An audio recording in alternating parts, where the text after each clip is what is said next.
Hi, I'm Rhonda, and I'm here to argue the suppression motion on this case. State versus Abe and co-defendants Betty and Carl. On Friday night, three 18-year-old college students, Abe, Betty, and Carl, were in a neighborhood that has high crime and is known for gang activity, parked in front of a closed business. Officer Day notices the vehicle and knocks on the window and orders them all out of the car. Once they were out of the car, Officer Day searches the vehicle and finds a baggie of what appears to be cocaine in front of the console of the car. Now, Officer Day may have thought the vehicle was suspicious because it was parked in front of the business that was closed in a neighborhood with high crime known for gang activity. Officer Day assumed the vehicle was suspicious. As an officer, he has the duty to protect and serve the community. However, Officer Day should have walked up to the driver's side window to identify the driver, as a passenger has passenger rights as well. He noticed once Officer Day walked up to the window, he noticed what looks to be white powder on the floor mat of the car. Now, the rights of a passenger, they have the same rights as the driver during a traffic stop. This includes the right to be free from unreasonable or illegal searches by law enforcement, the right to remain silent and not answer questions by the police, the right to challenge the legality of the stop in court, and the right to challenge the legality of any search under the stop in court. Drivers are considered to have knowledge or responsibility for what is in the vehicle that they're operating. Passengers, on the other hand, are usually not held to have the same knowledge or responsibility of such items unless they're the owner of the vehicle, are in arm's reach of the item, or some other indication that the items was theirs. Depending on the type of stop and subsequent investigation, the passenger may have additional rights. Pursuant to case Horton versus California, 1990. The white powder was in plain view, which is the plain view doctrine. So the officer had probable cause to search the vehicle for contraband. However, Officer Day did not ask for permission to search the vehicle. Upon his search of the vehicle, Officer Day finds a baggie of what appears to be cocaine in the center of the console of the car. This would be physical evidence. The powder residue will be physical evidence, and it would be admissible in court. I would use a suppression motion because Officer Day didn't ask for permission to search the vehicle. The baggie would be admissible in court because during the stop, it was not supported by the reasonable suspicion or probable cause or valid consent to search. Excuse me. Officer Day places all three under arrest for the possession of narcotics, and they were read their Miranda rights, pursuant State versus Buchanan, 2001. They were under arrest.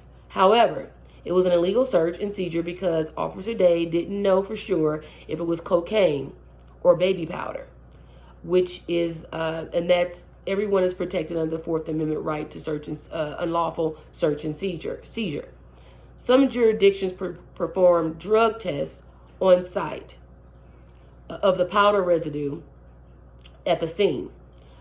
The powder residue may appear to be cocaine, but it could have been other substance. It could have been baby powder or something.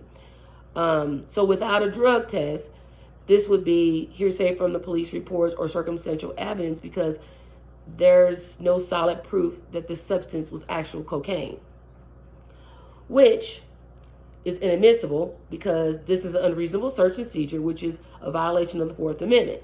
Any evidence of illegal activity obtained during a search will typically be inadmissible in court.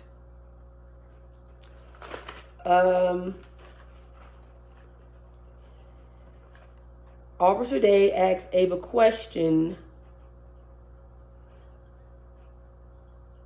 I'm sorry.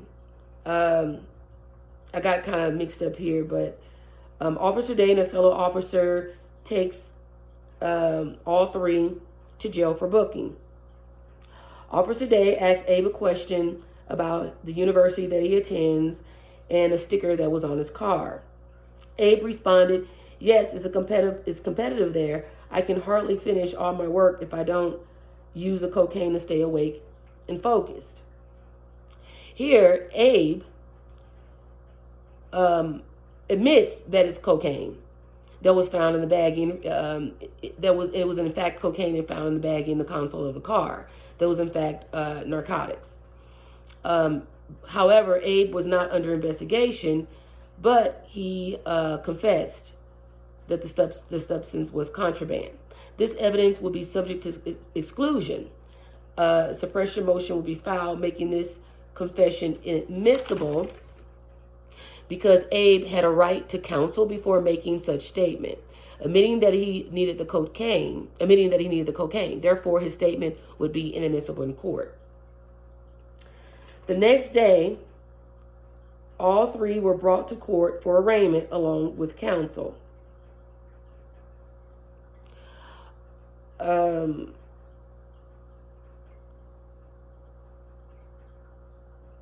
After court, they were all transported back to separate jail cells cells in the jail. Officer Day arranged for an undercover officer to pose as Carl's cellmate to ask some questions about the dealer they bought the cocaine from. Carl states that Betty has actually started selling drugs to pay for school instead of using her student loans.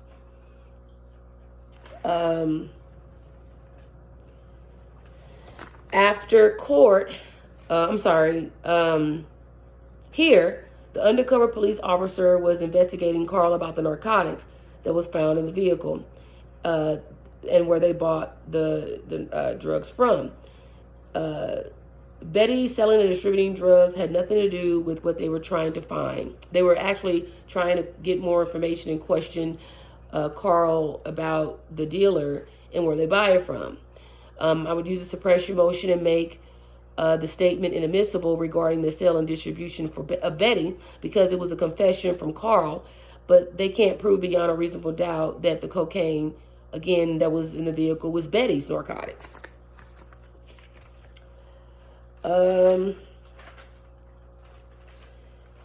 Here, they hired counsel,